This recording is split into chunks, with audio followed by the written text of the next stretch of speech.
अल्हम्दुलिल्लाह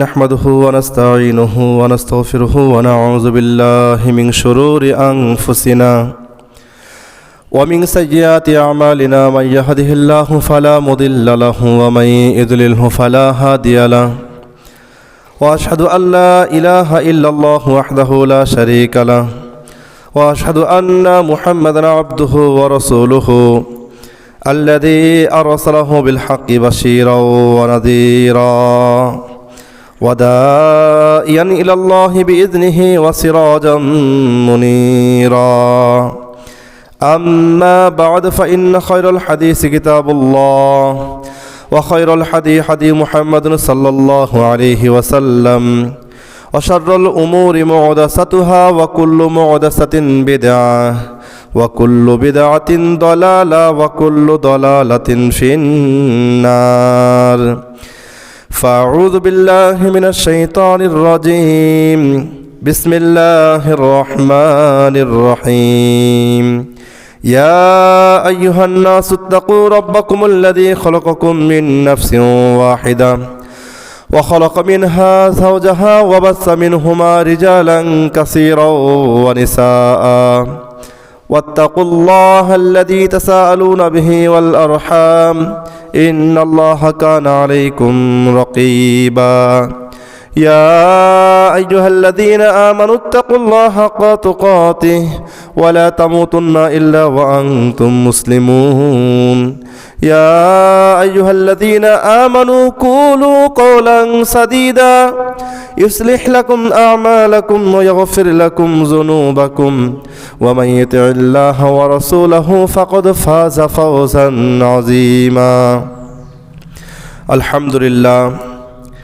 আলহামদুলিল্লাহ যাবতীয় প্রশংসা, যাবতীয় সিত্তসানা, যাবতীয় তারিফ সে মহান আল্লাহ রাব্বুল আলামিনের জন্য, যে মহান আল্লাহ রাব্বুল আলামিন আমাদেরকে শাবান মাসের 10 তারিখে তার পবিত্র দিনে জুমার দিনে আল্লাহর হুকুম জুমার সালাত আদায়ের উদ্দেশ্যে দুনিয়ার শত কর্ম ব্যস্ত থেকে দূরে রেখে তার এই প্রিয় ঘরে সিজদার স্থান মসজিদে আসার তৌফিক দান করেছেন।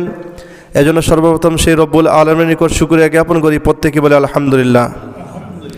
সেই সাথে লাখো দরুদ ও তাসলিম বর্ষিত হোক মুহাম্মদ ইবনে আবদুল্লাহর প্রতি সাল্লাল্লাহু আলাইহি ওয়াসাল্লাম, যার আনিত আদর্শের মধ্যে রয়েছে মানবজাতির কল্যাণ, যার দেখানো পথে রয়েছে মানবজাতির উপকার, যার দেখানো পথ ধরেই আজকে সারা বিশ্বের বুকে কুরআন ও সহিহ হাদিসের বাণীগুলো ছড়িয়ে ছিটিয়ে গিয়েছে। সেই নবীর প্রতি আমরা আবার সংক্ষিপ্ত আকারে দরুদ পড়ি। আমরা প্রত্যেকেই বলি আল্লাহুম্মা সাল্লি আলাইহি আল্লাহুম্মা বারিক আলাইহি। সম্মানিত উপস্থিতি, আজ আমি আপনাদের সামনে যে বিষয়টি নিয়ে সংক্ষিপ্ত আকারে জুমার খুতবায় আলোচনা করব তা হচ্ছে হতাশা ও আশা। কুরআন ও হাদিসের আলোকে হৃদয় কাঁপানো একটি আলোচনা। সম্মানিত উপস্থিতি, আমরা জানি যে আমরা মানব জাতি আল্লাহ তাআলার বিধান যখন আমরা পালন করি, আল্লাহ তাআলার পথে যখন আমরা চলার চেষ্টা করি, সেই সময় আমরা সব সময় চেষ্টা করি যে আল্লাহর জন্য আমরা নাফরমান না হই, আমরা যেন গাফেল না হই। তবে শয়তানের ধোকায় পড়ে, শয়তানের ওয়াসওয়াসায় পড়ে আমরা সাময়িক সময়ের জন্য দিন থেকে বিচ্যুত হয়ে যাই, দিন থেকে সরে যাই, দিন থেকে অনেক দূরে সরে যাই। আমরা অনেকেই ছোট ছোট পাপ থেকে বড় বড় পাপে লিপ্ত হই। আমরা অনেকেই ছোট ছোট গুনাহ থেকে বড় বড় গুনাহে লিপ্ত হই। এমন একটা পর্যায়ে চলে আসে হঠাৎ করে যখন আমরা বুঝতে পারি যে আমাদের এটা বড় পাপ হয়ে যাচ্ছে, আমাদের এটা বড় গুনাহ হয়ে যাচ্ছে, ওই সময় কিন্তু আমরা যখন তওবা করি তখন কিন্তু ওই তওবা সহজে শয়তান করতে দেয় না। শয়তান সহজে ওই তওবা করতে দেয় না। শয়তান তখন একটা মানুষের মনের ভিতরে, শয়তান একটা মানুষের মনের মধ্যে তখন হতাশা নামক যে কথাটি রয়েছে, এই হতাশা, দুশ্চিন্তা এটা ঢেলে দেয়, যার ফলে ওই মানুষটি সঠিক কোনো সিদ্ধান্ত নিতে পারে না, সঠিক কোনো পথের দিশাও পায় না, সঠিক কোনো সন্ধানও পায় না। যার ফলে দেখা যায় ওই হতাশা ওই মানুষটাকে তিলে তিলে ধ্বংস করে দেয়, নিস্তেজ করে দেয়, সর্বহারা করে দেয়। দিন শেষে শয়তান বিজয়ী হয়, শয়তান লাভবান হয়। শয়তান সে তার ধোঁকা মুমিনদের মানুষদের অন্তরে ঢেলে দিয়ে সে আল্লাহ তাআলার পথ থেকে ওই মুমিনকে বা ওই মানুষটাকে সে আরও দূরে সরে রাখে। দিন শেষে দেখা যায় হতাশায় পড়ে কোনো নারী বা কোনো পুরুষ, কোনো মানুষ, সে মুমিন হোক মুসলিম হোক যাই হোক না কেন, দিন শেষে দেখা যায় যে অনেক সময় তারা তাদের নিজের জীবনটা দিতেও তারা দ্বিধাবোধ করে না। কেননা হতাশার মধ্যে শয়তান নিহিত রয়েছে, হতাশার সাথে শয়তান থাকে, যার কারণে একটা মানুষ ওই সময় সঠিক কোনো প্রকার আর সিদ্ধান্ত নিতে পারে না। এজন্য মনে রাখতে হবে যে হতাশা যখনই আসবে তখনই কিন্তু আমাদেরকে আল্লাহ তাআলার কাছেই আমাদের নিজেদেরকে সঁপে দিতে হবে, আল্লাহ তাআলার কাছেই আমাদেরকে ফিরে যেতে হবে। তাহলেই ইনশাআল্লাহ আমাদের সমস্ত প্রকার যা রয়েছে, যে সমস্যাগুলো রয়েছে, সেই সমস্যাগুলো আমাদের দূরীভূত হবে ইনশাআল্লাহ। প্রিয় উপস্থিতি, আজ আমি আপনাদের কাছে এমন এক বিষয় নিয়ে কথা বলতে চাই, যে বিষয় নিয়ে মানুষ খুব কম কথা বলে, কিন্তু ভিতরে ভিতরে সবাই তা বহন করে। তো আমরা যারা এই মজলিসে বসে রয়েছি, আমাদের অনেকের মুখে হাসি আছে, কিন্তু সেই হাসির আড়ালে হয়তো লুকানো আছে অজানা অনেক কষ্ট, ব্যথার বোঝা, আবার হচ্ছে অপ্রাপ্তির হাহাকার আর একরাশ হতাশা। অনেকে রাতে ঘুমাতে পারি না, অনেকে আমরা সিজদায় গিয়ে কাঁদি, আবার কেউ কেউ চুপচাপ তাকিয়ে থাকি, তার মনে মনে বলি আর পারছি না, কি হচ্ছে, কি হবে, কি হয়ে গেল, এই বিষয়গুলো নিয়ে আমরা হতাশার মধ্যে পড়ে যাই। এই জন্য মনে রাখতে হবে, এই হতাশা এটা হলো শয়তানের সবচেয়ে বড় ভয়ঙ্কর ফাঁদ। আর এই ফাঁদে যারাই পা দিয়েছে, নারী হোক কিংবা পুরুষ হোক, তারাই ক্ষতিগ্রস্ত হয়েছে, তারাই ধ্বংস হয়েছে, তারাই ধ্বংসের দিকে চলে গিয়েছে। প্রিয় উপস্থিতি, শয়তান জানে সে যদি তোমাকে সরাসরি গুনাহ ফেলতে না পারে তাহলে সে তোমাকে হতাশ করে দেবে।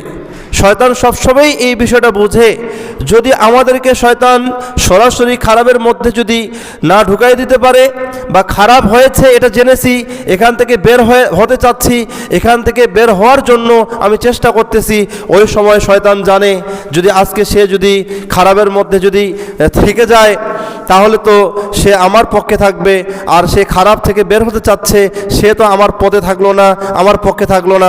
ওই সময় শয়তান কি করে? ওই সময় শয়তান আমাদের মনের ভিতরে হতাশা নামক যে রোগটি রয়েছে, এই রোগটি সৃষ্টি করে দেয়। এই হতাশাগ্রস্ত আমরা হয়ে যাই, হতাশার মধ্যে আমরা পড়ে যাই, আর শয়তান তখন আমাদেরকে হতাশ করে দেয়। কারণ হতাশ মানুষ দোয়া করতে লজ্জা পায়। যখন মানুষ হতাশ হয়ে যায় ওই সময়ে আল্লাহ তাআলার কাছে মানুষ দোয়া করতে লজ্জা পায়, সালাতে মন বসাতে পারে না, নামাজে মন বসাতে পারে না, আর এমনভাবে সে তার দিনাপাত করে দিন অতিবাহিত করে যে তার সামনে মৃত্যু ছাড়া আর অন্য কোনো রাস্তা নেই, তার সামনে মৃত্যু ছাড়া অন্য কোনো পথ নেই, তার সামনে মৃত্যু ছাড়া অন্য কোনো পন্থা নেই। কেননা এটা শুধুমাত্র হতাশায় পড়ার কারণে, হতাশায় পড়ার মাধ্যমেই এই বিষয়টা সামনে চলে আসে, আর ভাবে যে আমার দোয়া হয়তোবা কবুল হয় না। আমি আল্লাহ তাআলার কাছে এতই দোয়া করি, এতই কান্নাকাটি করি, এরপরও আমার দোয়া কবুল হয় না। যেহেতু আল্লাহ আমার দোয়া কবুল করতেছে না, আমি আমার এই প্রাণটাকে, এই হৃদয়টাকে আর এই জীবনটাকে আমি বাঁচায় রাখি কি করব? ছেলে সন্তানদের মায়া করে কি করব? স্বামী সংসারের মায়া করে কি করব? আমি আর এই দুনিয়ায় থাকবো না, আমি আত্মহত্যার পথ বেছে নিলাম, আমি খারাপের পথ বেছে নিলাম। অনেক সময় দেখা যায় যে অনেকেই আত্মহত্যার পথ বাছাই করে নেয় এবং সে মারা যায়। আজ সকালে ফেসবুকে একটা ঘটনা দেখলাম, একটা পোস্ট দেখলাম, ওইখানে স্পষ্ট দেখতে পাইলাম 2 শিশুকে নিয়ে তার মা কষ্ট করে রেল লাইনে ঝাঁপ দিয়ে মারা গিয়েছে। শিশু দুটাকে টানে হিঁচড়ে রেল লাইনে নিয়ে গিয়েছে। যারা প্রত্যক্ষদর্শী ছিল, যারা দেখেছে, তারা বলল যে বাচ্চাগুলোকে টেনে নিয়ে যায়, আজকে সে সহ তার বাচ্চাগুলো সহ আজকে এই ট্রেনে কাটা পড়ে মারা গেল। তো এই যে মারা গেল, আত্মহত্যা করলো, এর কারণ কি? এর কারণ হচ্ছে শয়তানের ওয়াসওয়াসায় পড়েছে, আর এই ওয়াসওয়াসা ছিল হতাশার মাধ্যমে। হতাশা নামক এই রোগের মাধ্যমেই আজকে শেষ পর্যন্ত ওই 2 শিশু এবং তার মা আজকে আত্মহত্যা করেছে। এজন্য মনে রাখতে হবে, এ কারণেই মহান আল্লাহ রাব্বুল আলামিন পবিত্র কুরআনুল কারিমে সূরা জুমারের 53 নম্বর আয়াত নাজিল করে এই বিষয়ে স্পষ্টভাবে কুরআনে ঘোষণা করেছেন, কুরআনে জানিয়ে দিয়েছেন। কুরআনে স্পষ্টভাবে আল্লাহ রাব্বুল আলামিন বলেছেন, মহান আল্লাহ তাআলা বলেন যে তোমরা আল্লাহর রহমত থেকে নিরাশ হয় না, তোমরা আল্লাহ তাআলার রহমত থেকে নিরাশ হয় না, তোমরা হতাশ হয় না। নিশ্চয়ই আল্লাহ তাআলা সমস্ত গুনাহ ক্ষমা করে দেন, নিশ্চয়ই আল্লাহ তাআলা সমস্ত পাপ মোচন করে দেন, নিশ্চয়ই আল্লাহ তাআলা সমস্ত বরকায় অন্যায় অত্যাচার পাপ যা হয়েছে বান্দার তা তওবা করলে আল্লাহ তাআলা তা মিটিয়ে দেন, মাফ করে দেন, দূর করে দেন। বলুন সুবহানাল্লাহ। তাহলে সম্মানিত উপস্থিতি, এই আয়াত থেকে আমরা একটা বিষয় স্পষ্ট বুঝতে পারলাম, ভাঙা হৃদয়ের জন্য সরাসরি আল্লাহ রাব্বুল আলামিনের এটা হচ্ছে আশ্বাস। যে সমস্ত নারী কিংবা পুরুষ আজকে হতাশার মধ্যে রয়েছেন, ক্ষতির মধ্যে রয়েছেন, পাপ থেকে ফিরে আসতে পারতেছেন না, এটার জন্য হতাশাগ্রস্ত হয়েছেন, ক্ষতিগ্রস্ত হয়েছেন, তো তাদের জন্যই হচ্ছে আল্লাহ তাআলার এই আয়াতটা হলো আশ্বাস। আল্লাহ তাআলা সেই সমস্ত নারী পুরুষদের, সেই সমস্ত মানুষদের, সেই সমস্ত ব্যক্তিদেরকে এই আয়াতটা সূরা জুমারের 53 নম্বর আয়াতটা নাজিল করে তাদের জন্য এটা উপহার স্বরূপ, আমি বলবো এটা উপহার হিসেবে তাদের জন্য দিয়েছেন। যে সমস্ত মানুষেরা আল্লাহ তাআলার প্রতি নিরাশ হয়ে যায়, হতাশ হয়ে যায়, এরা শয়তানের পথেই চলে, শয়তানের পথেই থাকে। কেননা আল্লাহ বলেছেন যে তোমরা আল্লাহ তাআলার রহমত থেকে নিরাশ হয় না, তোমরা আল্লাহ তাআলার রহমত থেকে তোমরা হতাশার মধ্যে থাকো না। নিশ্চয়ই আল্লাহ তাআলা সমস্ত গুনাহগুলোকে ক্ষমা করে দেন, সমস্ত গুনাহগুলোকে মাফ করে দেন। এই জন্য আমাদের প্রত্যেকটি নারী পুরুষ প্রত্যেকটি মানুষের উচিত হবে, আমরা যখনই বুঝতে পারবো এটা পাপ, যতই কষ্ট হোক না কেন ওই পাপ পথ থেকে আমাদেরকে ফিরে আসতেই হবে। যদি ওই পাপ পথ থেকে ফিরে আসতে গিয়ে যদি আমাদের মধ্যে কোনো সম্পর্ক যদি না থাকে, সম্পর্ক যদি ছেদ হয়ে যায়, সম্পর্ক যদি টুটে যায়, নষ্ট হয়ে যায়, এরপরেও ওই পাপ থেকে আমাদেরকে বেরিয়ে আসতে হবে। বেরিয়ে এসে ওই হতাশা থেকে বেরিয়ে এসে আল্লাহ তাআলার রহমত তালাশ করতে হবে। আল্লাহ তাআলা যদি কুরআনুল কারীমের মধ্যে বলেছেন সূরা জুমারের 53 নম্বর আয়াতে যে আল্লাহ তাআলা সমস্ত গুনাহ মাফ করে দেন, মাফ করে দেবেন, ওই পথেই আমাদের থাকতে হবে। তাহলে দেখবেন ইনশাআল্লাহ আল্লাহ তাআলা সরাসরি এই আয়াত দিয়ে আমাদেরকে যে মুসলিম উম্মাহকে যে প্রত্যেকটি নারী পুরুষকে যে আশ্বাস দিয়েছেন, এই আশ্বাসটা সত্য হবে ইনশাআল্লাহ। সম্মানিত উপস্থিতি, যদি আমরা প্রশ্ন করি যে হতাশা কি ঈমানের সাথে যায়, ঈমান আর হতাশা কি এক, বা যারা হতাশাগ্রস্ত তাদের মধ্যে কি ওই সময় ঈমান থাকে, যারা ক্ষতিগ্রস্ত তাদের মধ্যে কি ওই সময় ঈমান থাকে?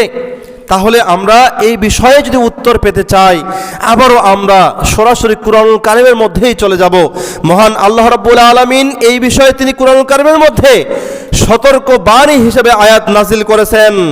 পবিত্র কুরআনুল কারীমের সূরা ইউসুফের 87 নম্বর আয়াত, 87 নম্বর আয়াতের মধ্যে মহান আল্লাহ রাব্বুল আলামিন স্পষ্টভাবে বলেছেন, মহান আল্লাহ তাআলা বলেন যে আল্লাহর রহমত থেকে কেবল কাফির সম্প্রদায় হতাশ হয়।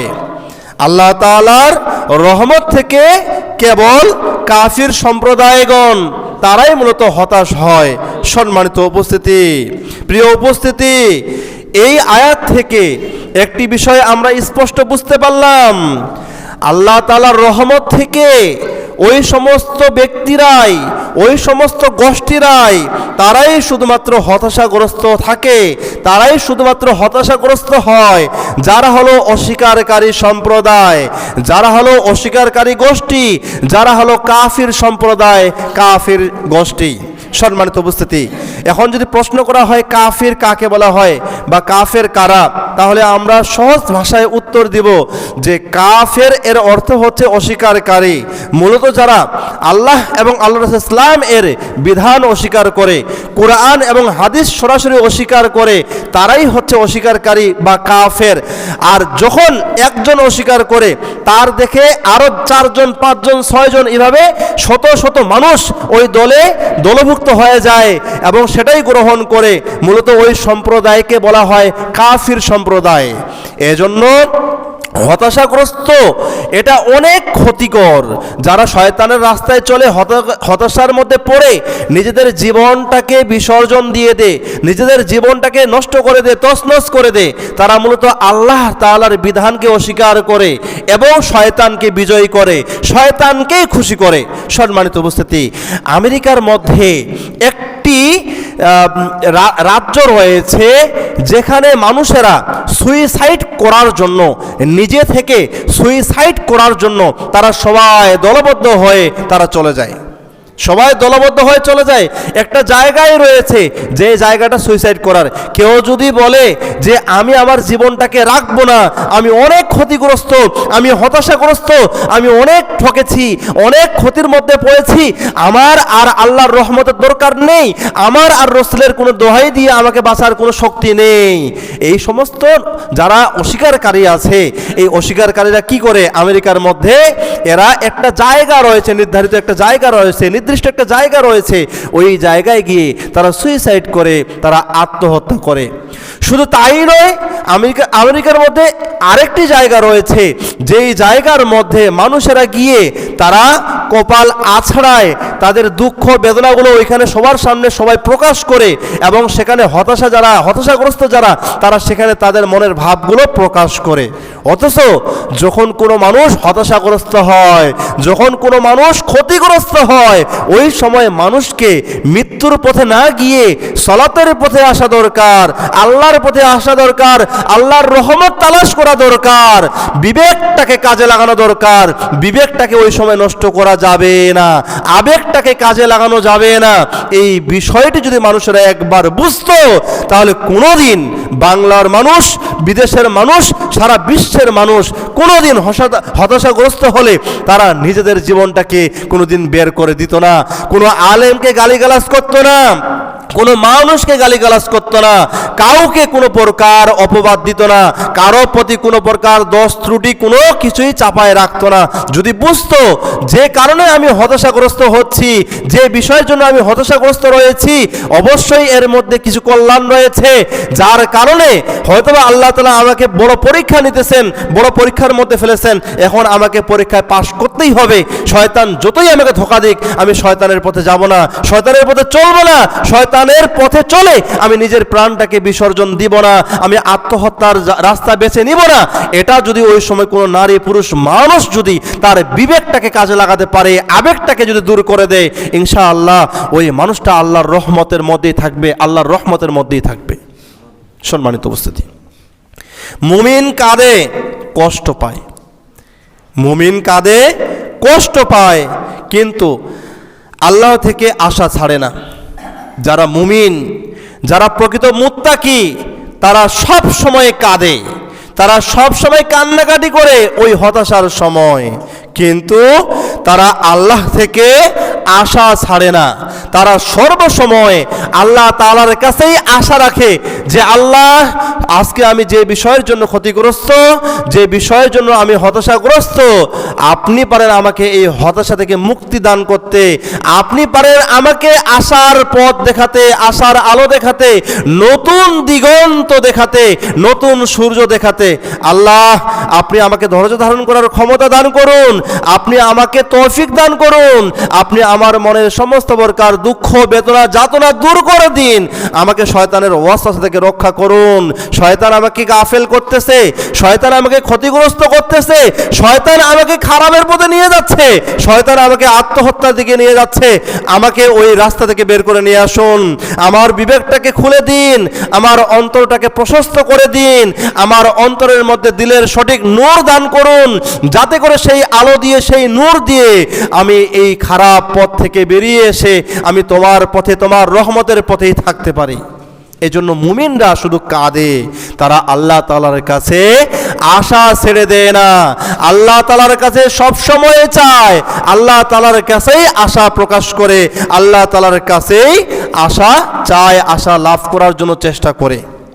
সম্মানিত উপস্থিতি, আসুন আমরা এবার জানবো যে আমাদের যতগুলো নবী রাসূলগণ এই পৃথিবী থেকে বিদায় নিয়েছেন, আল্লাহ তাআলা যাদেরকে নবুয়তি দান করেছিলেন, সেই সমস্ত নবীদের জীবন এবং তাদের জীবনে হতাশা কি রয়েছে না কষ্ট রয়েছে, এই বিষয়টা জানবো। যদি এই বিষয়ে কথা বলতে চাই তাহলে এক কথাই উত্তর দিব যে নবীদের জীবনে কষ্ট ছিল কিন্তু হতাশা ছিল না। নবীদের জীবনে কষ্ট আছে, হতাশা নেই। এর বাস্তব প্রমাণ হচ্ছে ইয়াকুব আলাইহিস সালাম তার জীবনের গভীর কষ্টের সময় বলেছিলেন। তার জীবনের গভীর কষ্ট কি ছিল? যখন তার 10 জন সন্তানেরা ইউসুফকে কূপের মধ্যে ফেলে দিল, বাবা থেকে ছেলেকে দূরত্ব করে দিল এবং দূরে সরাই রাখলো, এবং তার পুত্রদ্বয়েরা সবাই মিলে বাবাকে বলল যে ইউসুফকে নেকড়ে খেয়ে ফেলেছে, এই হলো তার রক্তাক্ত জামা, এটা তার শরীরের জামা, এটা আমরা নিয়ে এসেছি। এই সময় ইয়াকুব নবী অনেক কষ্টের মধ্যে ছিলেন। আমরা জানি, কুরআন থেকে আমরা জেনেছি, ইতিহাস থেকে আমরা জেনেছি, ইয়াকুব নবী ছেলের শোকে কান্না করতে করতে করতে করতে নিজের 2 চোখের জ্যোতি হারিয়ে ফেলেছেন, নূর হারিয়ে ফেলেছেন। তিনি পৃথিবীর আলো দেখেননি, তিনি পৃথিবীর আলো দেখেননি। তো ইয়াকুব নবী তার জীবনের গভীর কষ্টের সময় তিনি বলেছিলেন, এটা নবীর আর্জনা ছিল, যা মহান আল্লাহ রাব্বুল আলামিন পবিত্র কুরআনুল কারীমের মধ্যে সূরা ইউসুফের 86 নম্বর আয়াতের মধ্যে আয়াত নাজিল করে সমস্ত মুসলিম উম্মাহকে জানিয়ে দিয়েছেন, সমস্ত মুসলিম উম্মাহকে বলে দিয়েছেন, সমস্ত মুসলিম উম্মার সামনে উন্মুক্ত করে দিয়েছেন, প্রকাশ করে দিয়েছেন। ওই সময় ইয়াকুব নবী তিনি বলেছিলেন, আমি আমার দুঃখ ও অভিযোগ কেবল আল্লাহর কাছেই পেশ করি। বলুন সুবহানাল্লাহ।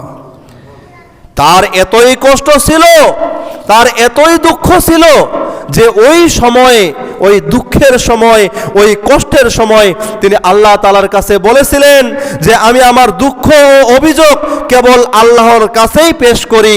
আমার সকল যাতনা বেদনা দুঃখ যা রয়েছে এটা আমি মানুষের কাছে পেশ করি না, এটা আমি আমার রবের কাছে, আমার সৃষ্টিকর্তার কাছে, যিনি আমাকে রিজিক দান করেন, যিনি আমাকে সঠিক সরল পথে রাখেন, যিনি আমাকে নিঃশ্বাস দিয়েছেন, হায়াত দিয়েছেন, যিনি আমাকে নিয়ামত দান করেছেন, ওই রব যে আমাকে সৃষ্টি করেছেন এবং যার কাছেই আমাকে আবার ফিরে যেতে হবে, ওই রবের কাছেই আমি আমার সমস্ত প্রকার দুঃখ, আমার অভিযোগ সব কিছুই ওই রবের কাছে আমি পেশ করি, সব কিছুই আমি ওই রবের কাছেই আমি আরজি করি, তার কাছেই আমি চাই।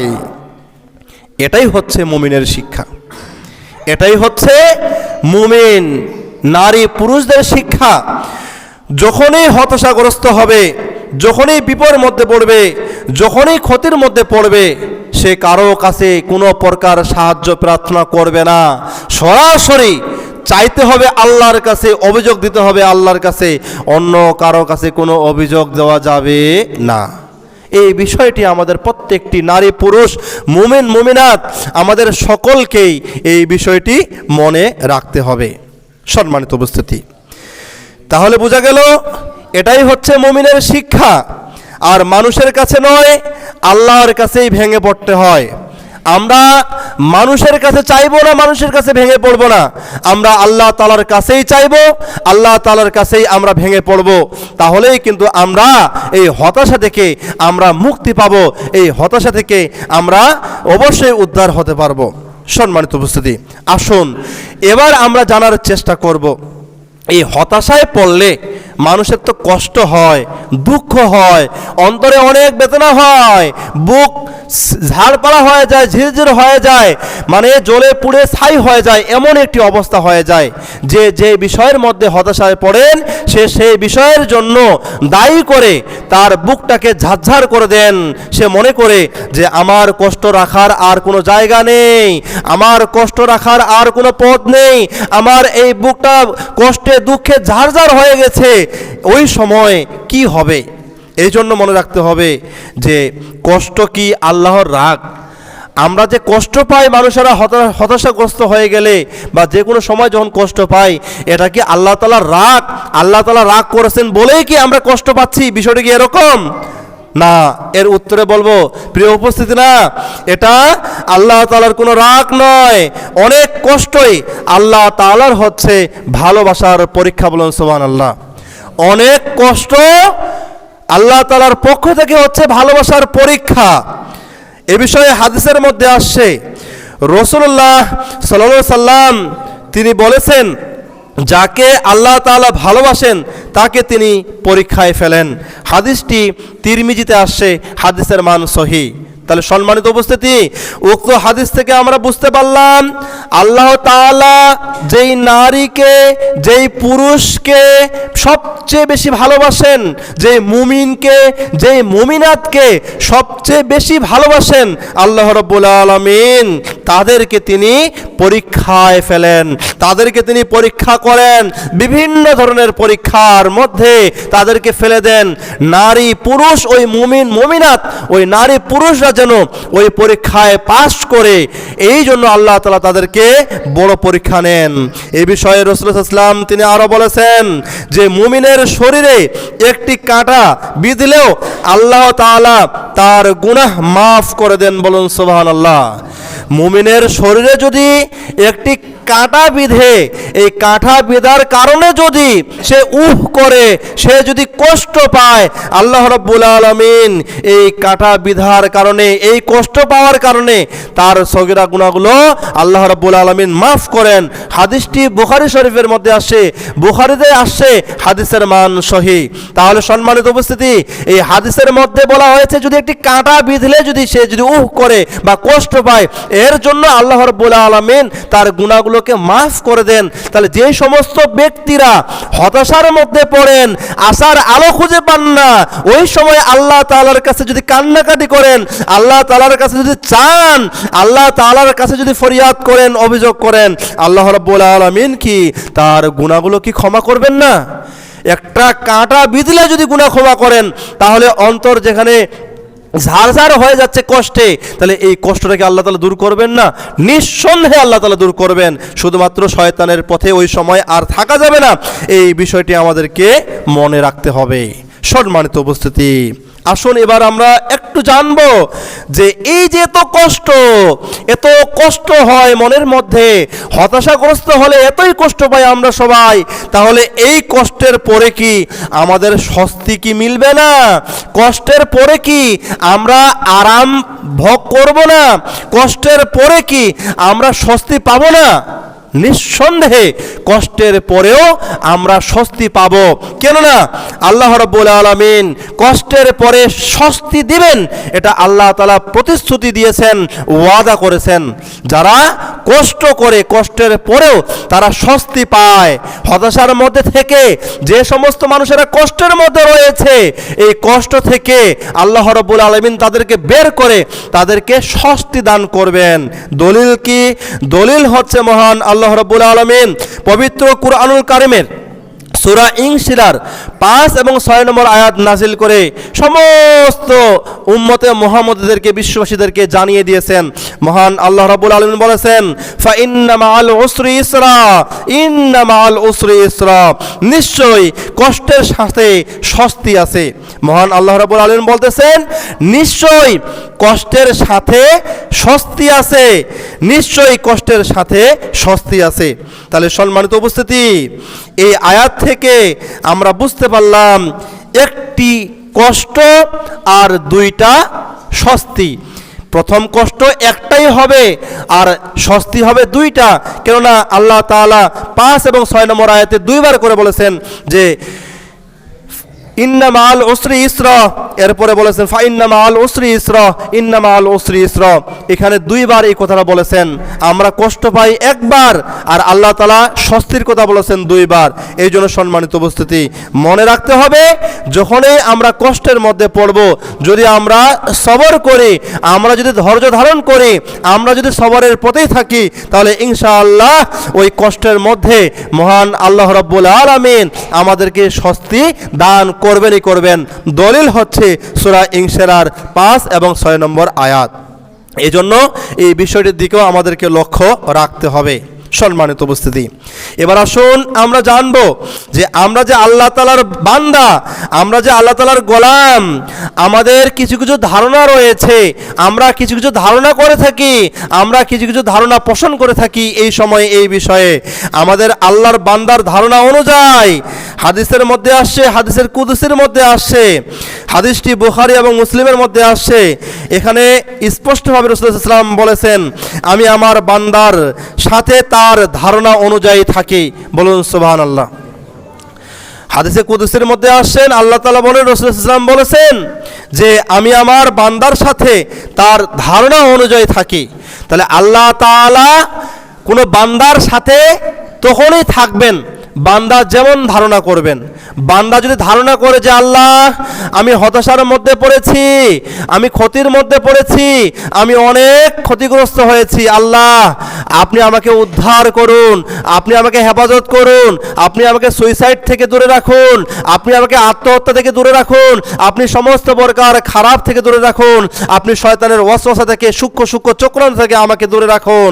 বান্দা যখন এই ধারণা আল্লাহ তাআলার কাছে রাখে, আল্লাহ বলে ঠিক আছে, তুমি আমার কাছে ভালো ধারণা করতেছো, সুধারণা করতেছো, যাও আমি তোমার ধারণা অনুযায়ী আমি তোমার সাথে আছি। বলুন সুবহানাল্লাহ।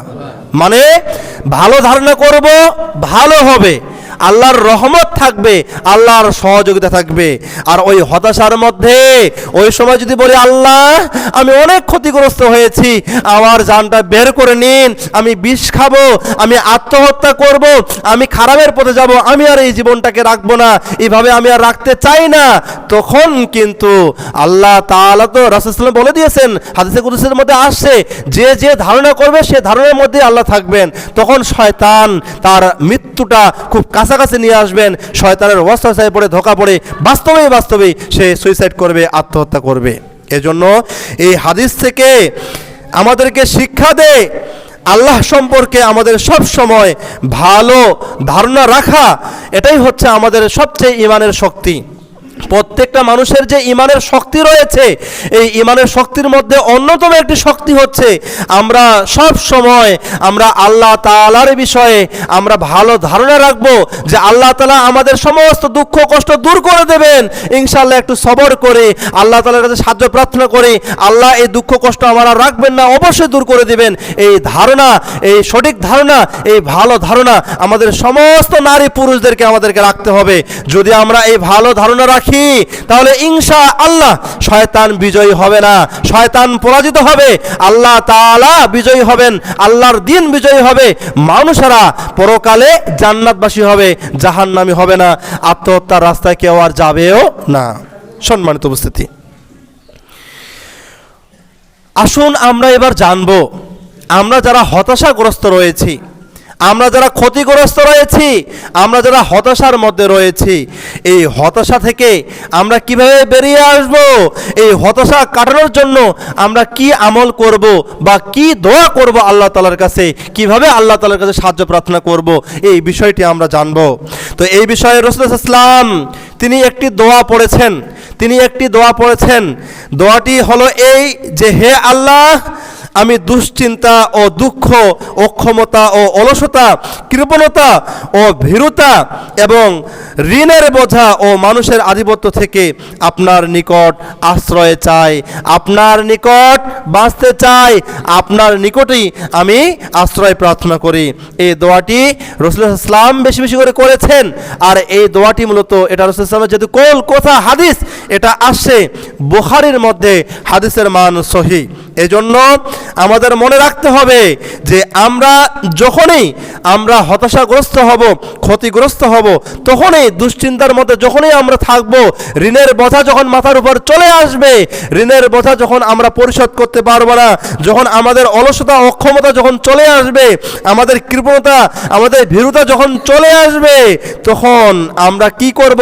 আল্লাহ তাআলার কাছে এইভাবেই দোয়া করব, যাতে করে আল্লাহ তাআলার কাছে আশ্রয় চাওয়ার মাধ্যমে আমরা হতাশা থেকে বেরিয়ে আসতে পারি এবং শয়তানের ধোঁকা থেকে বেরিয়ে আসতে পারি, সুইসাইড থেকে, আত্মহত্যা থেকে আমরা যেন বেরিয়ে আসতে পারি। এই জন্য সম্মানিত উপস্থিতি, শেষ নসিহত, শেষ কথা আমি আপনাদেরকে বলতে চাই, আমি আপনাদেরকে জানিয়ে দিতে চাই যে হতাশ বলবে যে সব শেষ। মানুষ যখন হতাশার মধ্যে পড়ে, ওই মানুষটাকে সব সময় বলবে সব শেষ, আর কোনো কিছুই বাকি নেই। কিন্তু ঈমান বলবে আমার রব এখনো আছেন, যাদের মধ্যে ঈমান থাকবে, যারা ঈমানদার মুমিনাত নারী পুরুষ যারা রয়েছেন, তারা কিন্তু বলবে যে আমার রব এখনো আমার সাথে আছেন, আমার রব এখনো আমার সাথে আছেন।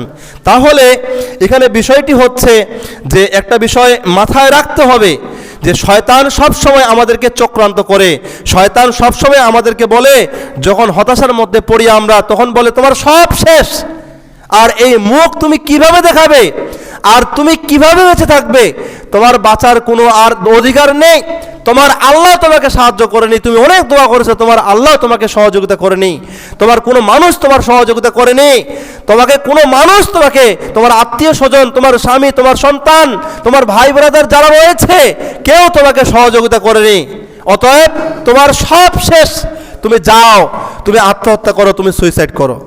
হতাশা এটাই বলে যে সব শেষ। কিন্তু যারা মুমিন, যারা ঈমানদার, যারা মনে ঈমান রাখে, তারা বলে যে আমার রব এখনো আছেন, আমার রব এখনো আমার সাথে আছেন, আমার কোনো কিছুই হবে না ইনশাআল্লাহ। মুমিনদের এটাই হলো মুখের কথা। সম্মানিত উপস্থিতি, পরিশেষে বলতে চাই, আমাদের সকলকে মনে রাখতে হবে যে আল্লাহ দেরি করেন কিন্তু ভুলে যান না। আল্লাহ তাআলা দেরি করেন কিন্তু ভুলে যান না। যে বান্দা সিজদায় পড়ে কাঁদে সে কখনো পরাজিত হয় না। যে বান্দা সিজদায় পড়ে কাঁদে, কান্নাকাটি করে, সে কখনো পরাজিত হয় না। আমরা বলি না আল্লাহ তাআলা রশি ছেড়ে দিয়েছেন, তিনি দেরি করতেছেন, তিনি তওবা করার সুযোগ দিতেছেন। এই জন্য যারাই হতাশার মধ্যে থাকবে, নারী হোক কিংবা পুরুষ হোক, ওই সময় তাদের বিবেকটাকে জাগ্রত করতে হবে।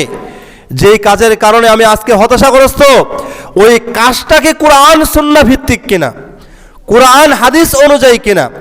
যদি কোরআন হাদিস অনুযায়ী হয়, ইসলামী শরিয়া সমর্থন করে, ইসলাম সাপোর্ট করে, তাহলে ওই বিষয়ে কোনো প্রকার হতাশার মধ্যে থাকা যাবে না। সেটা যতই বড় পাপ হোক, যতই বড় কষ্টের বিষয় হোক, সেই জায়গা থেকে ফিরে আসতে হবে। ফিরে এসে তওবা করে আমাদেরকে আল্লাহর পথেই থাকতে হবে, আল্লাহর কাছেই সেজদায় পড়ে কাঁদতে হবে। যদি আমরা আল্লাহ তাআলার কাছে সেজদায় পড়ে আমরা যদি কাঁদি, তাহলে কখনো ওই ব্যক্তি, ওই নারী পুরুষ কখনো পরাজিত হবে না, হতাশাই পরাজিত হবে ইনশাআল্লাহ। সম্মানিত উপস্থিতি, পরিশেষে সকলের জন্য আজকে যারা আমাদের সমাজের মধ্যে, আমাদের মধ্যে আজকে যারা হতাশার মধ্যে রয়েছেন, তাদের নিকট, তাদের জন্য আল্লাহর নিকট দোয়া করি এই বলে যে, হে আল্লাহ, আমাদের হতাশ হৃদয়গুলোকে আশায় ভরে দিন, বলুন আমিন। আমাদের হতাশ হৃদয়গুলোকে আশায় ভরে দিন, ভাঙা মনগুলোকে শক্ত করে দিন, ভাঙা মনগুলোকে মজবুত করে দিন। আর আমাদের এমন ঈমান দান করুন, আমাদের এমন ঈমানি নূর জ্যোতি হৃদয়ের মধ্যে, কলবের মধ্যে দান করুন, যে ঈমানে কষ্টে এলেও হতাশা আর আসে না, যে ঈমানে কষ্ট এলেও, কষ্ট পেলেও, কষ্টের মধ্যে থাকলেও হতাশা আর আমাদের মধ্যে কোনো প্রকার প্রবেশ করে না, হতাশার মধ্যে পড়ে না। আমিন ইয়া রাব্বুল আলামিন। সম্মানিত উপস্থিতি, আপনাদের সামনে কোরআন ও সহিহ হাদিসের আলোকে হতাশা এবং আশা এই বিষয় নিয়ে যে হৃদয় কাঁপানো একটি পূর্ণ আলোচনা করলাম। আল্লাহ রাব্বুল আলামিন আমাদের সকলকেই এই বিষয়ের উপরে আমল করে চলার তৌফিক দান করুন। সকলে বলুন আল্লাহুম্মা আমিন। পরিশেষে আপনাদের সকলের কাছে সবাই সবার জন্য দোয়া করে, আমাদের সমাজের মধ্যে যারা হতাশাগ্রস্ত রয়েছেন, যারা ক্ষতিগ্রস্ত রয়েছেন, যারা সমস্যার মধ্যে রয়েছেন, আমরা বুঝতেছি এই মানুষটা হতাশার মধ্যে রয়েছেন, যদি এরকম কেউ দেখতে পান, তাহলে অবশ্যই অবশ্যই দিনী ভাই হিসেবে, দিনী বোন হিসেবে, মুসলিম ভাই হিসেবে, মুসলিম বোন হিসেবে আমাদের সকলের দায়িত্ব হচ্ছে তাদের পাশে দাঁড়ানো, তাদের সাথে কথা বলা, তাদের সাথে কথা বলা, আলোচনা করা, যাতে করে তাদের সমস্যাগুলো তা যেন আমরা বুঝে তাদের সঠিক পরামর্শ দিতে পারি, সঠিক সমাধান দিতে পারি। যদি আপনার আমার একটা পরামর্শে কোনো মানুষের যদি জীবন বেঁচে যায়, কোনো মানুষ যদি সুইসাইডের পথ থেকে তারা যদি নিজেদেরকে হেফাজত করতে পারে, ইনশাআল্লাহ ওই মানুষটাকে জাহান্নাম থেকে বাঁচানোর জন্য আল্লাহ রাব্বুল আলামিন আমাদেরকেও তার জাযা দান করবেন। আল্লাহ রাব্বুল আলামিন যা বললাম, যা আলোচনা করলাম ভাঙ্গা অবস্থায়, যতটুকু বলেছি, যতটুকু বলতে পেরেছি সম্পূর্ণ আল্লাহ তাআলার সহযোগিতায়। আমার কোনো প্রস্তুতি ছিল না, কোনো কিছুই ছিল না। যা বলেছি আল্লাহর শক্তিতে বলেছি, যতটুকু বলেছি কোরআন সুন্নাহ অনুযায়ী বলেছি। যা বলেছি তা যেন আমি সহ আমাদের সকলকে, সমস্ত মানুষদেরকে যারা আমাদের আজকে এই আলোচনাটা মাইকের মধ্যে আমাদের মা বোনেরা শুনতেছেন, এবং সামনে যারা আপনারা শুনতেছেন, এবং অনলাইনে যে সমস্ত ভাই ও বোনেরা আপনারা শুনতেছেন, সবাইকে আমল করে চলার তৌফিক দান করুন। সকলে আল্লাহুম্মা আমিন। সুবহানাকাল্লাহুম্মা বিহামদিকা আশহাদু আল্লা ইলাহা ইল্লা আনতা আস্তাগফিরুকা ওয়া আতুবু ইলাইক।